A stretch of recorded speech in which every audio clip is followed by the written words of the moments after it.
Have you ever wondered why CM Punk kind of got fed up with WWE in 2014 and left? That's kind of what we're going to talk about today. Calling it the worst booking ever may be a bit of a stretch, because after a very topsy-turvy 2011, CM Punk would go on to do a record-setting WWE title reign, or at least one that was very surprising for the modern day. As we had seen plenty of times before, though, with other superstars, even though CM Punk was the champion, he was never really treated like the top guy. Sometimes, in fact, often, it wasn't even in the main event. So where do we start? Well, at the start. Goodness sake. Because CM Punk did indeed sign with WWE back in 2005, and if you weren't around then, trust me, it was totally huge, because Punk had made his name on the indie scene, didn't really look like a quote-unquote typical WWE guy, so when he did get his foot in the door, all of a sudden a bunch of other people were like, wait a minute, if he can do it, maybe I can do it too. So he really did help change the game. Instantly, there was clearly some confusion between Punk himself and the powers that be, because he did find himself in OVW. But actually, in hindsight, this was like a sliding doors moment, because do you know who he'd meet down there that would essentially change the shape of his career? None other than Paul Heyman. Because he realized instantly that Punk could be a top guy, so he pushed him as such in his own brand. And if you've ever wondered, where does the phrase Paul Heyman guy come from? Well, CM Punk, if you can believe it, was one of the OGs. I know I'm not cool enough to say that, but I did it anyway. Eventually it meant those in the WWE system couldn't ignore this anymore, so he was brought up to the main roster, where people would say things like, CM Punk only knows how to act like a pro wrestler.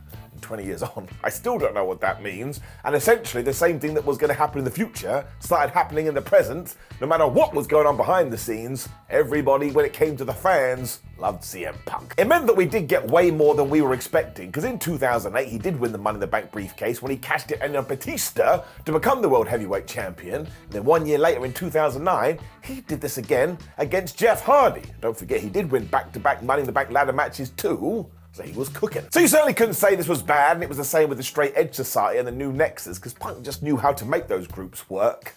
When, of course, we do fast forward just a little bit to 2011 and the summer of Punk. Now, it is kind of interesting to look at today, because WWE knew that they needed brand new challenges for John Cena, who was running out of opponents, and when you listen to the fan reaction, you would have had to have been crazy to ignore it. Everybody wanted CM Punk. So he did indeed beat John Cena in a non-title match on Raw when he went on to beat Alberto Del Rio to become the #1 contender. And that was it. The Cena-Punk feud was go. To try and convey this idea that maybe, just maybe, he was able to beat Cena as well, this was during a time where he was Super Jonathan, and he won all the time, we did decide to give CM Punk a live microphone on Monday Night Raw, and we told him, hey man, why don't you say whatever the flub you want? Now in reality, this entire promo had been planned beforehand, but you know the idea.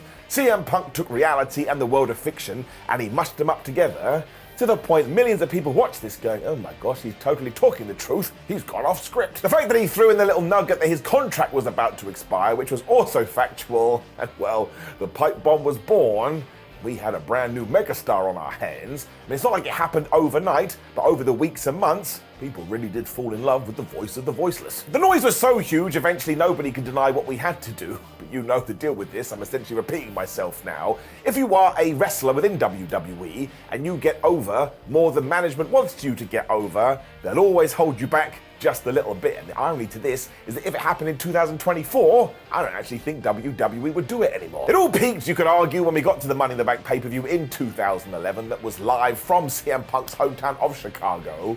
And this was like Hogan versus Rock from WrestleMania 18. It didn't matter what kind of moves they were doing.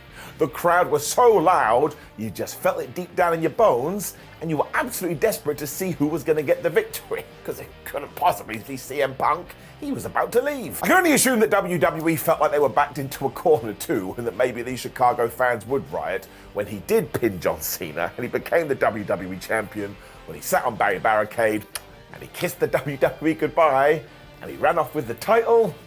This was an all-time moment. I mean, he even put this in the fridge, which caused a right stir on social media, and this should have been the beginning of something excellent.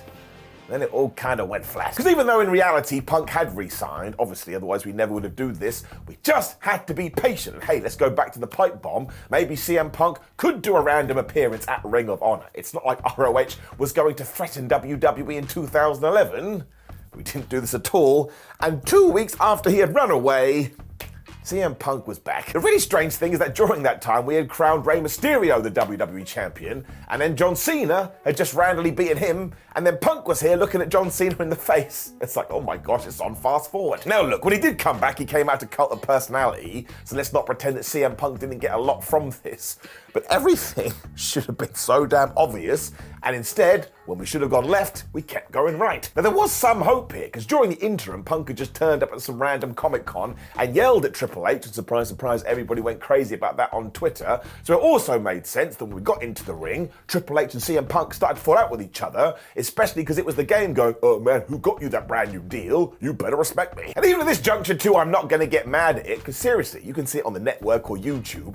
The promos between these two guys were actually quite cutting. Kind of made you go, hee hee hee, I think they actually hate each other. Cena eventually would interject himself into it, because of course we had two champions and we had to sort it out, which brought us to SummerSlam. Now you do have to remember that at this point in time, John Cena could have lost in 82 milliseconds and it wouldn't have mattered. He was John Cena, and the idea here should have been to get CM Punk over as much as possible, and we did the complete opposite. Again. Now these two did have a really good match that I still enjoy today, and Punk did get the victory.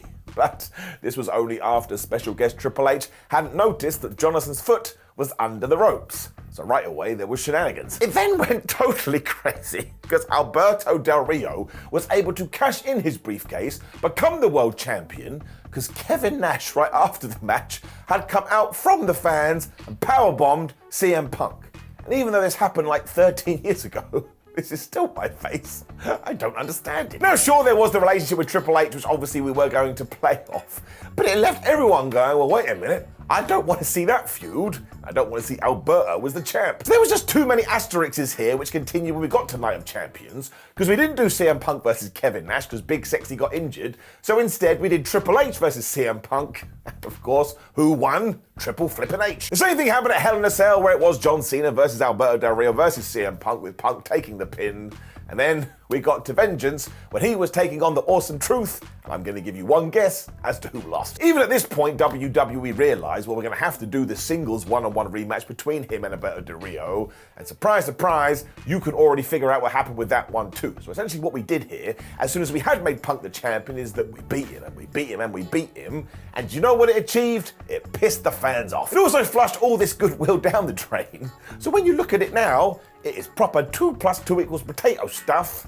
Doesn't make any sense. It meant that eventually we did have to get to the relationship with Paul Heyman and turn CM Punk heel, and while this was an absolute joy, let's not pretend otherwise, it was also hitting the reset button because we screwed up. I don't want to say this fell into their lap because Punk had done the work, but we were still going in the exact opposite direction of what was obvious. And again, I don't want to be a conspiracy theorist, but if somebody did walk up to me and say, you know they did that on purpose, I'd be like, yeah, I bet they did. This is why now when people do return to 2011, they do have a weird taste in their mouth, especially with Kevin Nash. Now look, I'm a massive Diesel fan. I think he's totally great, but to this day, I still don't understand why he did turn up and powerbombed CM Punk. I mean, we hadn't even seen Big Kev in the WWE since 2004. This was essentially about putting a bunch of ideas in a hat and just picking them out, and whatever landed on the floor, that's what we did. Obviously, this was not only the end of the summer of Punk, but it was the end of 2011 in general, and it just feels so nuts now, because it was all there, and we just decided not to do it. Now I'm sure you will have memories of all of this as well, so make sure you leave me a comment below and let me know what you think. Maybe you loved it, and if you did, never forget you do win. Wrestling is there to be entertained. There will also be another video on the screen, so please do click that and like the video, share the video, and subscribe. And sure, if you do want to go and revisit this now, you probably should, because you do get a damn banger match right in the middle. But then yeah, you can kind of understand why CM Punk did get annoyed eventually. I kind of think everybody would. And on that positive note, goodbye.